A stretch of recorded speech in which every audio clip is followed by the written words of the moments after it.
दिल्ली दंगे में जिस तरह से मुसलमानों की लगातार गिरफ्तारियां हुई, लॉकडाउन के दौरान भी गिरफ्तारियों का सिलसिला जारी रहा और अभी तक कई मामलों में चार्जशीट दाखिल की जा चुकी है।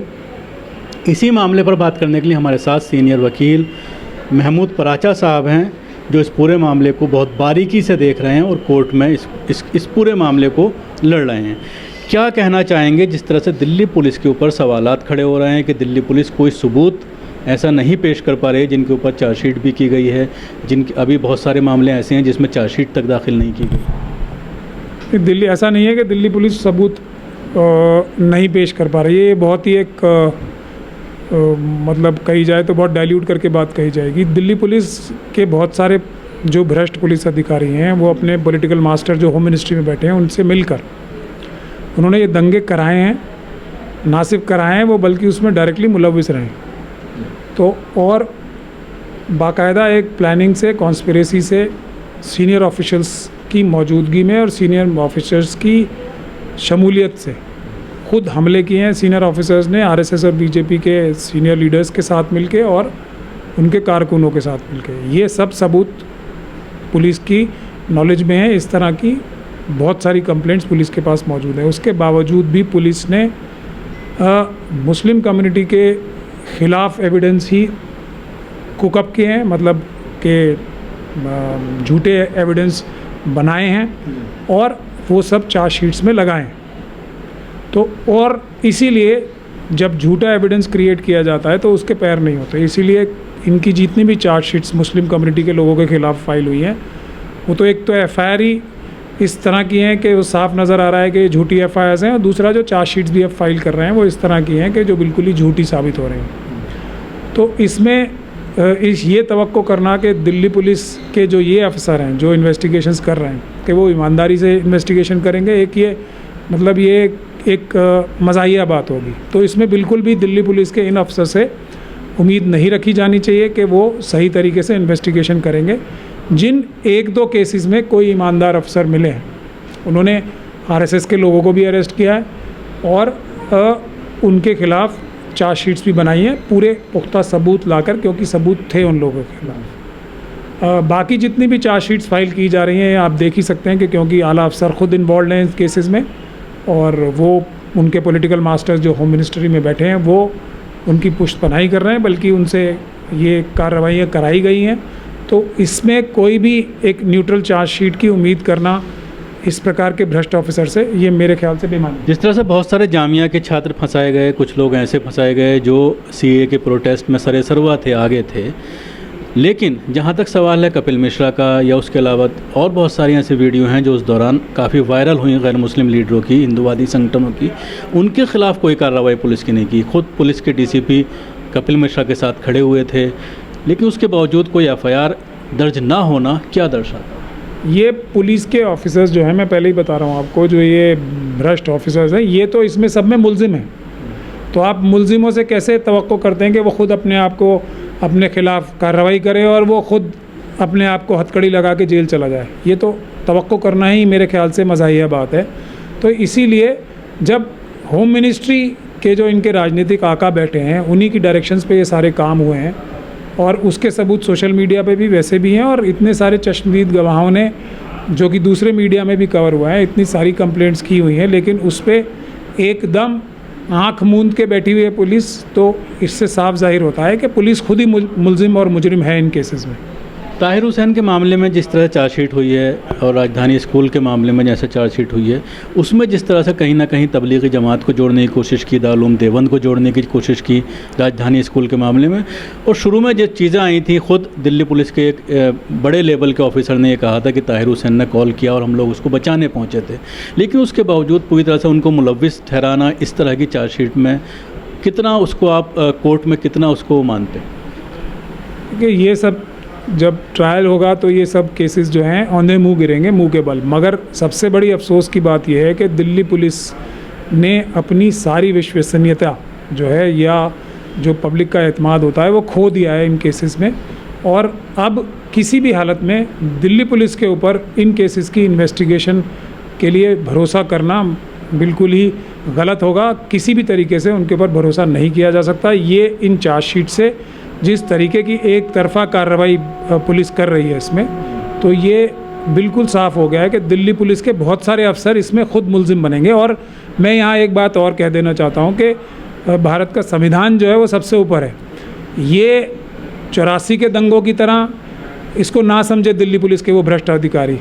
ये गुजरात का मॉडल जो है वो यहाँ रिपीट नहीं होने वाला, ये इस बात को अच्छी तरीके से समझ लें वो भ्रष्ट अधिकारी जो अभी ये सोच रहे हैं कि वो कानून की चुंगल से बच के अपने राजनीतिक आकाओं को खुश करके किसी तरह से बच जाएंगे, तो इस गलतफहमी में ना रहें। इस जगह ये दिल्ली है और यहाँ हर हाल में एक एक मुजरिम को जेल पहुँचाया जाएगा, इससे बेफिक्र रहें। और इससे वो कानून से डरें भी, जो वो गलतियाँ कर रहे हैं उनको और ज़्यादा ना करें, एकदम ब्रेक लगाएं, कानून के हिसाब से काम करना शुरू कर दें।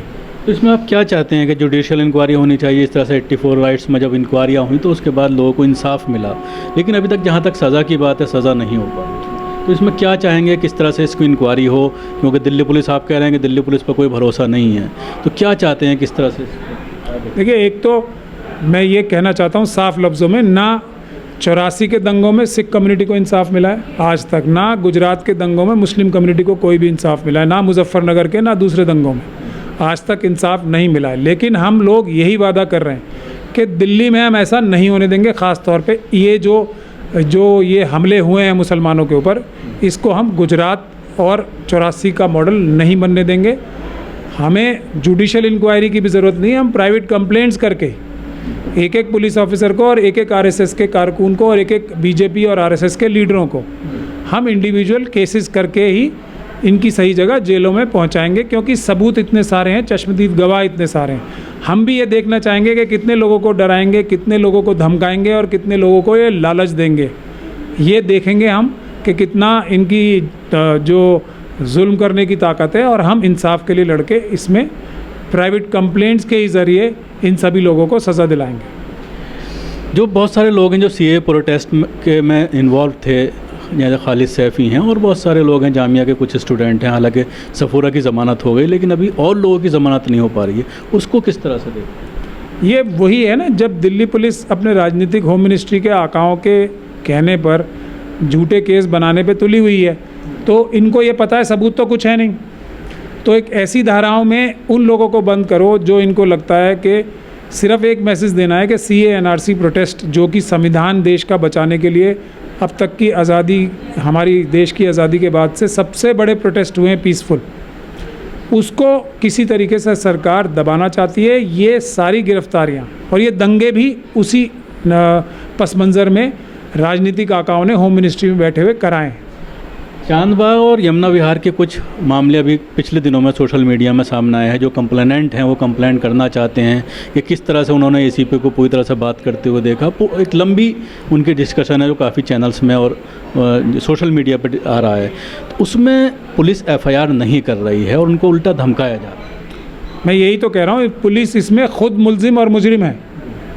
बहुत सारे जो भ्रष्ट ऑफिसर हैं पुलिस के, वो खुद मुजरिम हैं इसमें, और वो लोग अरेस्ट होंगे चाहे वो कितने भी ऊंचे ओहदे पे बैठे हों। उनके राजनीतिक आका जो होम मिनिस्ट्री में बैठे हैं उनको नहीं बचा पाएंगे। इसीलिए मैं बार बार कह रहा हूं कि वो इंसाफ से काम करें, वो भारत के संविधान और कानून से काम करें, वो बच नहीं पाएंगे किसी भी हालत में।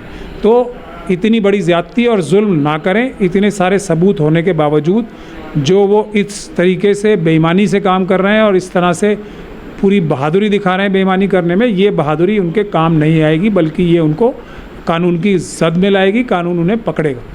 पिछले कुछ मामलों पर अगर निगाह डाली जाए कोर्ट के, तो देखने में ये आ रहा है कि इंसाफ बहुत लेट हो रहा है या मिल नहीं रहा है। जैसे सीए को मामला लेकर जब सुप्रीम कोर्ट तक केस गया, या भी मज़दूरों का मामला जो गया था सुप्रीम कोर्ट में, लेकिन उसके अलावा अगर किसी बड़े पत्रकार का मामला सामने आता है, जैसे अमीश देवगन का भी आया, उससे पहले रिपब्लिक टीवी का आया, तो उसमें एकदम फैसला किया जाता है सुप्रीम कोर्ट के ज़रिए। तो उसको लेकर लोगों के अंदर काफ़ी परेशानी है कि अब कोर्ट में भी इंसाफ जो है वो नहीं मिल पा रहा है। तो ऐसे में क्या उम्मीद करते हैं? हर वो इंस्टीट्यूशन जो कि नाइंसाफ़ी से काम करेगी, हर वो इंस्टीट्यूशन, चाहे वो कोई भी इंस्टीट्यूशन हो, वो अपनी विश्वसनीयता खो देगी। और सुप्रीम कोर्ट बहुत सारे लोगों की नज़रों में, मैं समझ रहा हूँ ज़्यादा से ज़्यादा लोगों की नज़रों में, सुप्रीम कोर्ट के जो ये कुछ फ़ैसले आए हैं और जो आम आदमी को भी नज़र आते हैं कि ये एकदम हैरान कर देने वाले हैं कि कैसे सुप्रीम कोर्ट से ये फैसले आ सकते हैं। तो इससे सुप्रीम कोर्ट की इज़्ज़त जो है वो कम हो रही है लोगों की नज़र में, और धीरे धीरे करके अगर इन जजमेंट्स, इस तरह की जजमेंट्स आती रहीं तो जजमेंट्स पे से लोगों का यकीन उठ जाएगा और सुप्रीम कोर्ट का भी लोगों से यकीन उठ जाएगा। तो ये हमारे जो सुप्रीम कोर्ट के जज साहिबान बैठे हैं उनको भी सोचना चाहिए कि इंसाफ जो है, बराबरी जो है इंसाफ का सबसे रूह है, हर एक को बराबर की नज़र से देखना। तो जहाँ इन लोगों को, ये आम लोग ही अब देख के इस तरह की ऑब्जर्वेशंस करने लगे हैं, तो इसके लिए हमें सबको मिलके, देश के जितने भी नागरिक हैं उनको मिलके सुप्रीम कोर्ट से भी गुहार लगानी चाहिए और सुप्रीम कोर्ट को भी मजबूती देनी चाहिए कि भले ही अभी एक ऐसी फासीवादी सरकार आ गई है जो कानून की धज्जियां उड़ा रही है या दबाव डाल रही है जजेस के ऊपर, जैसे आपने देखा होगा इस केस में भी एक जज का तबादला ही कर दिया गया, जस्टिस मुरलीधर का। तो इस तरह का दबाव जो अदालतों पे और कोर्टों के ऊपर बनाया जा रहा है सरकार द्वारा, तो जनता का भी ये फ़र्ज़ है कि वो उठ खड़ी हो और सरकार से सवाल करे, ताकि जजेस को भी हौसला रहे कि जनता हमारे साथ है, तो हम बेधड़क बगैर किसी डर के फैसले करना चाहिए। शुक्रिया थे महमूद पराजा साहब जो हमसे तफसील से बात कर रहे थे, ख़ासतौर से दिल्ली फसादात को लेकर उन्होंने बात की। उन्होंने कहा कि जितने भी लोग हैं किसी के भी साथ नाइंसाफ़ी नहीं होने दी जाएगी, वो पूरी तरह से कानूनी लड़ाई लड़ी जाएगी। और अब ऐसा नहीं हो सकता कि 92 गुजरात फसाद या 84 के जो सिख दंगा फसाद थे उसमें जिस तरह से लोगों के साथ नाइंसाफ़ी हुई है उसको दोहराने नहीं दिया जाएगा। दिल्ली से कैमरा पर्सन ताबिश अली के साथ न्यूज़ मैक्स के लिए शकील अहमद।